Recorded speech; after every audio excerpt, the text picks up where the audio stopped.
आप सभी जानते हैं आरक्षण की मूल भावना प्रतिनिधित्व की है, समाज को आगे एक साथ बढ़ाने की है। लेकिन यहाँ पर कांग्रेस और भाजपा और सभी विरोधी पार्टियां बार बार आरक्षण को गरीबी हटाओ योजना बनाने का काम कर इससे छेड़खानी का काम करते आए हैं। आदरणीय बहन जी ने इस फैसले पर सवाल उठाते हुए पूछा है कि जिन्हें आरक्षण का लाभ मिला है, क्या उनकी सामाजिक स्थिति इतनी बेहतर हो गई है, क्या उनके साथ भेदभाव खत्म हो गया है। साथियों, भाजपा और कांग्रेस ने सोची समझी साजिश के तहत ये जजमेंट पास कराकर देश से आरक्षण को खत्म करने के लिए पहला कदम उठाया है। साथियों, इतना ही नहीं, ये एससी समाज को बांटने की शुरुआत की गई है, ये एससी समाज की आजादी छीनने की शुरुआत की गई है, ये संविधान से छेड़खानी की शुरुआत की गई है। संविधान बचाने के नाम पर भाजपा और कांग्रेस मिलकर संविधान को बदलने का काम कर रहे हैं। आदरणीय बहन जी ने कहा है कि अगर भाजपा की एनडीए और कांग्रेस की इंडिया अलायंस वाली पार्टियां, जिसमें आम आदमी पार्टी जैसी पार्टी शामिल हैं, ये सब अगर हमारे समाज के सच्चे आरक्षण के हितैषी हैं, तो ये सब मिलकर पार्लियामेंट के जरिए रिजर्वेशन एक्ट को संविधान की 9वीं सूची में डाले, ताकि रिजर्वेशन से कोई छेड़खानी ना कर सके। परंतु साथियों, और इसके साथ साथ आदरणीय बहन कुमारी मायावती जी और बीएसपी की ये भी मांग है कि जुडिशरी में भी अब रिजर्वेशन लागू होना चाहिए, ताकि भविष्य में ऐसे जजमेंट ना पास हो सके जिससे रिजर्वेशन के खिलाफ कोई छेड़खानी करने की कोशिश कर सके। साथियों, इसी क्रम में कांग्रेस की ओर से उनके राष्ट्रीय अध्यक्ष श्री खड़गे जी ने प्रेस कॉन्फ्रेंस कर ये कहा कि आरक्षण तो पंडित नेहरू और गांधी जी की देन है। साथियों, यही वो कांग्रेस वाले हैं जो आप लोगों के बीच में घूमकर अभी लोकसभा में संविधान को बचाने का आश्वासन देके गए थे और आपसे आपका वोट मांगा था।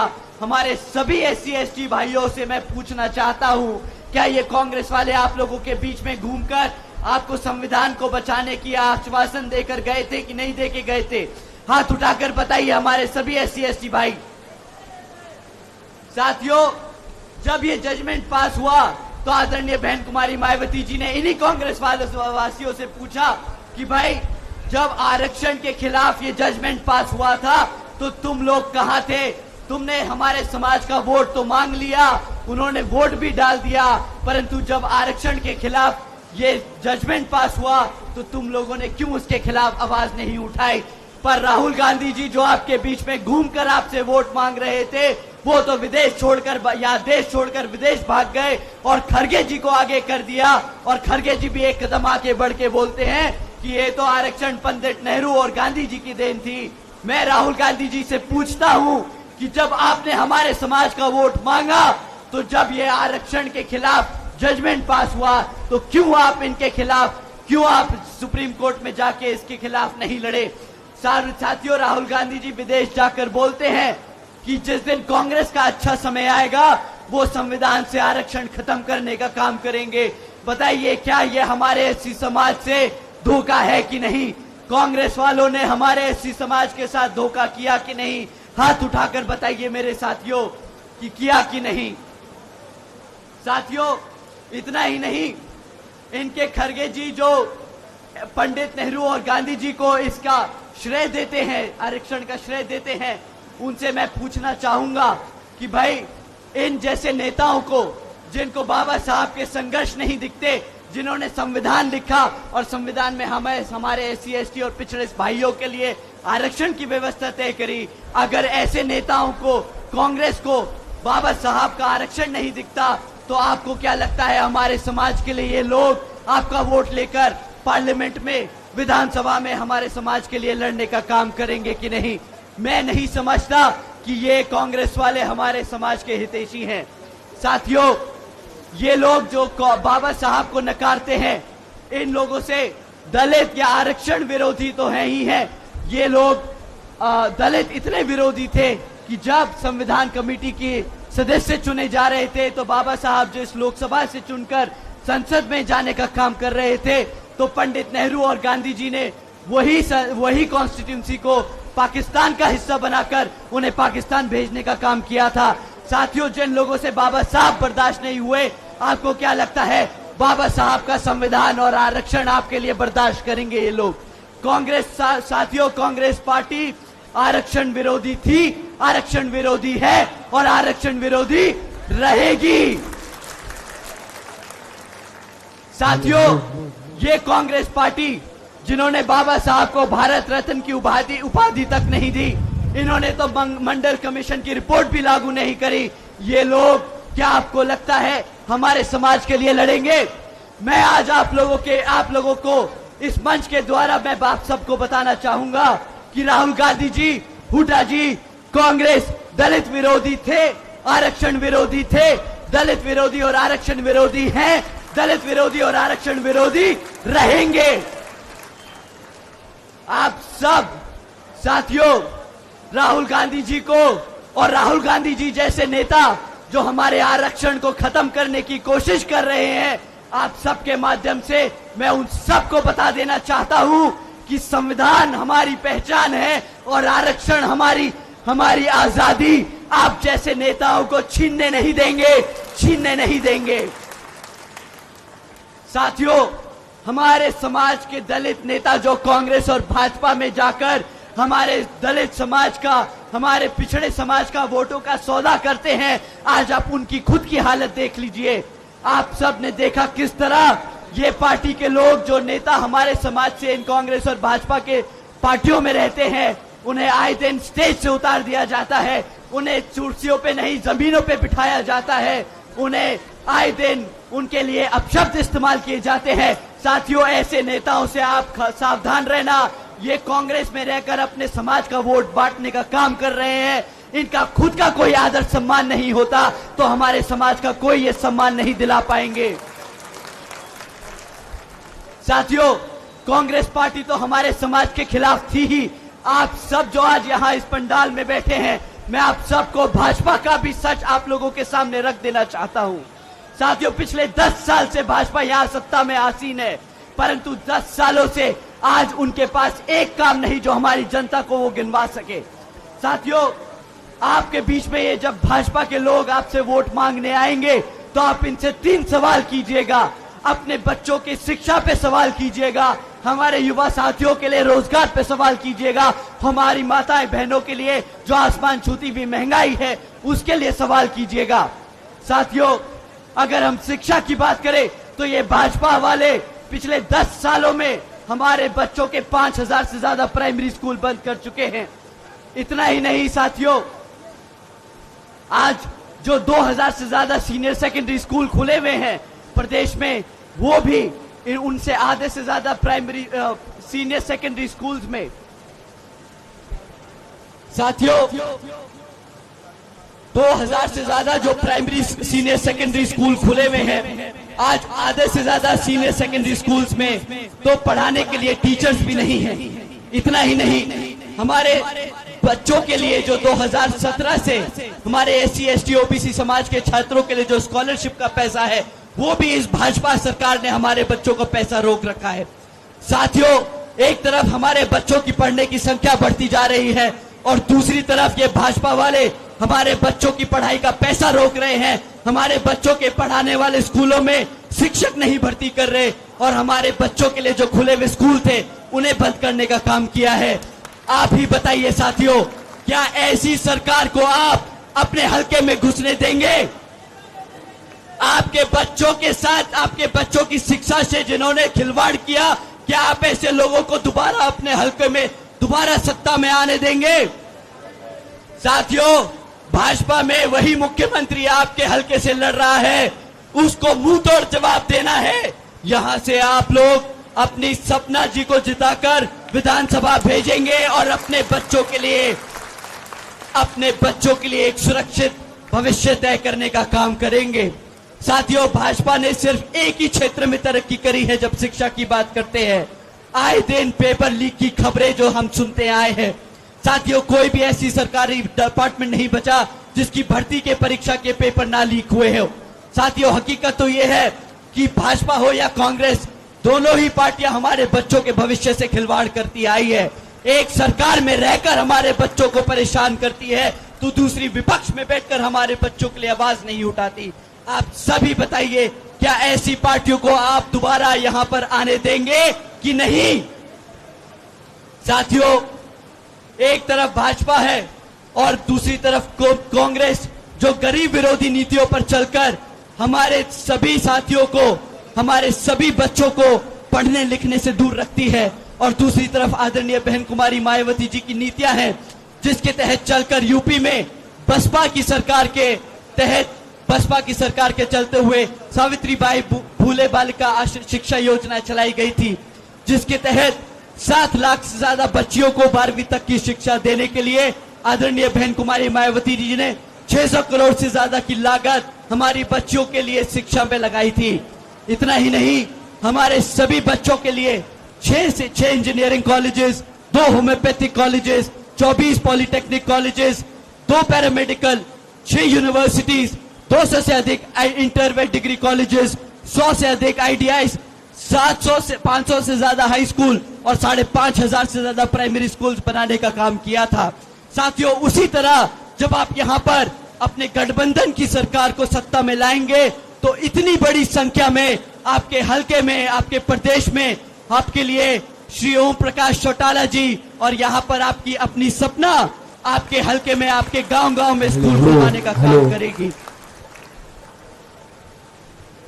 साथियों, एक तरफ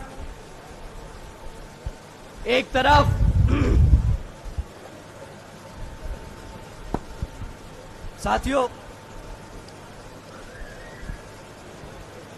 आज लगता है माइक हमें बोलने नहीं देगा। साथियों, मैं अपने सभी युवा साथियों से दरखास्त करूंगा कि जब भाजपा के लोग आप लोगों के बीच में आए तो आप उनसे जरूर सवाल कीजिएगा कि पिछले 10 साल से हम अपनी पढ़ाई लिखाई कर डिग्रियां लेकर यहां पर बेरोजगार घूम रहे हैं। आपको जानकर हैरानी होगी कि यहां आज पंडाल में बैठे युवा साथी अकेले नहीं है। हरियाणा का 40% युवा आज की डेट में बेरोजगार घूम रहा है। साथियों, ऐसा नहीं कि ये सरकार आपके बच्चों को रोजगार नहीं दे सकती। मेरे युवा साथी, आप लोगों को जानकर हैरानी होगी कि भाजपा के पास आज 2 लाख से ज्यादा सरकारी पद खाली पड़े हैं। इतना ही नहीं, आज 10 साल बाद 2000 से ज्यादा जो सरकारी कॉलेजेस में जो हमारे लेक्चरर्स थे, वो पिछले 10 साल से परमानेंट होने की मांग कर रहे हैं।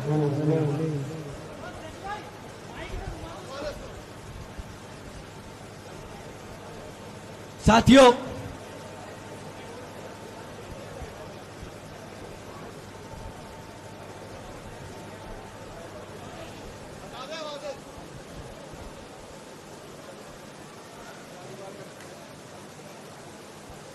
साथियों 2 लाख से ज्यादा सरकारी पद जो खाली पड़े हैं, ऐसा नहीं कि ये भाजपा अगर चाहे तो हमारे बच्चों को रोजगार देने के लिए वो सरकारी पद नहीं भर सकती, परंतु इनकी नीयत नहीं है कि ये सरकारी पद वो भर सके।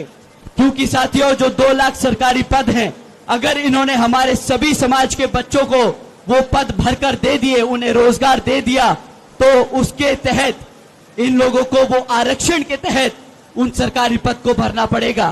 परंतु ये लोग वो 2 लाख सरकारी पद नहीं भरते। ये लोग कौशल विकास निगम जैसी योजनाएं चलाते हैं और हमारे पक्की नौकरियों को कच्ची नौकरी करने का काम करते हैं, ताकि हमारे बच्चों को इन्हें परमानेंट ना करना पड़े, हमारे बच्चों को इन्हें आरक्षण के तहत वो रोजगार ना देना पड़े।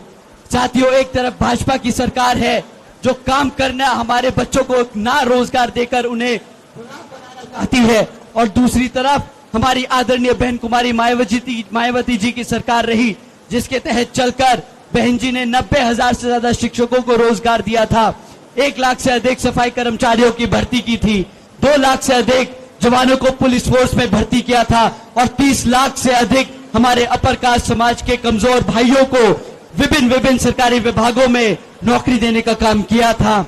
साथियों, इतना ही नहीं बल्कि बहन जी के शासनकाल के दौरान बसपा की सरकार ने कृषि एवं संबंधित कार्यों में अपना जो डेली मिनिमम वेज है वो 55 रुपए से बढ़ाकर 100 रुपए प्रतिदिन करने का काम किया था और अन्य पिछड़े वर्गों की क्रीमी लेयर की वार्षिक आय को भी 3 लाख रुपए से बढ़ाकर 5 लाख रुपए करने का काम किया था।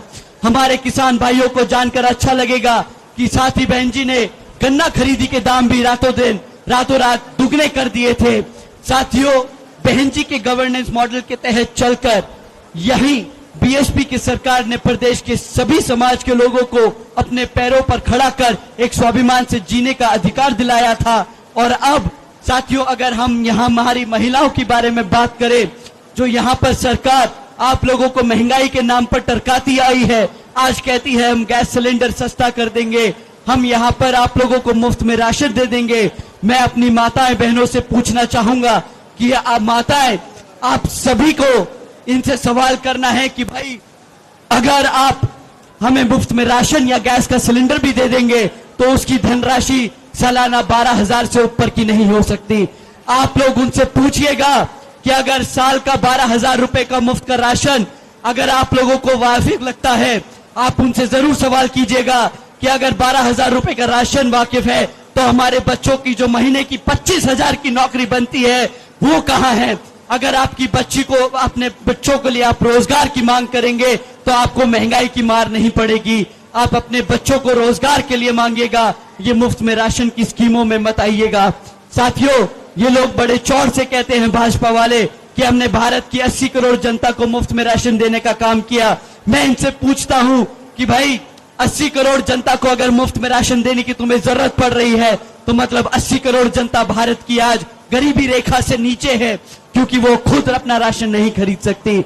यहाँ एक तरफ श्री अभय सिंह चौटाला जी और आदरणीय बहन कुमारी मायावती जी की नीतियां हैं, जिसके तहत चलकर आपके हल्के में नहीं पूरे प्रदेश में वो हमारे बच्चों को रोजगार देने का काम करेगी, ताकि हमारी यहाँ सभी माताएं बहनों को अपने आप, अपने बच्चों को अपने पैरों पर खड़ा करके देखेंगी, एक स्वाभिमान से जीने की जिंदगी मिलेगी। साथियों, आखिर में इन्हीं कुछ जरूरी बातों के साथ ही अब मैं आप सभी लोगों से, खैर मैं और आदरणीय बहन कुमारी मायावती जी की भी एक खास विशेष अपील है कि इस विधानसभा चुनाव में आप सभी लोग हर मोर्चे पर सावधान रहें, क्योंकि आपका वोट बहुत कीमती है। आपका वोट कोई खरीद ना पाए, आपका वोट कोई लूट ना पाए, आपका वोट कोई पढ़ने से रह ना जाए। साथियों, जाति, बिरादरी, धन, बल, मंदिर, मस्जिद या किसी भी भावना आदि के नाम पर कोई स्वार्थी अपने जाल में फंसाकर आप लोगों का वोट का कोई दुरुपयोग ना कर ले, क्योंकि देश की हर महिला पुरुष को वो वोट डालने का अधिकार यहाँ परम पूज्य बाबा साहब डॉक्टर भीमराव अंबेडकर जी की अति महत्वपूर्ण देन है। मैं आप सभी से ये खास अपील करता हूं कि आपके हल्के लाडवा से इनेलो के उम्मीदवार श्री शेर सिंह बरसामी जी की बहू श्री सपना बरसामी जी को चुनाव लड़ाया जा रहा है, तो आप उन्हें यहां भारी वोटों से जिताकर यहां पर वोटिंग मशीन पर इनेलो का जो चश्मा का चुनाव चिन्ह है उस पे बटन दबाकर यहां भारी मतों से जिताकर यहां पे आप विधानसभा भेजने का काम करें। क्योंकि साथियों, जब आपकी बहू, आपकी बेटी विधानसभा जाएगी तो वो दिन रात आपकी चौखट पे खड़े होकर आप लोगों के लिए काम करने का, मेहनत करने का, आपके संघर्षों के लिए, आपकी दिक्कतों को सुधारने का काम करेगी, आपको हल देने का काम करेगी। साथियों, अब समय बहुत कम बचा है, 5 अक्टूबर को वोटिंग है, तो हम सभी युवा साथियों से दरखास्त करेंगे, हम अपने सभी बड़े बुजुर्गों से उनका आशीर्वाद मांगते हुए कहेंगे, अपने युवा साथियों को कमर कसने का समय आ गया है भाइयों, सत्ता छीनने का समय आ गया है, आपको अपने हल्के में शासक बनने का समय आ गया है। आप सभी 5 तारीख को चश्मे के सामने वाला बटन दबाकर यहां सपना जी को जिताने का काम करें। जय भीम, जय भारत।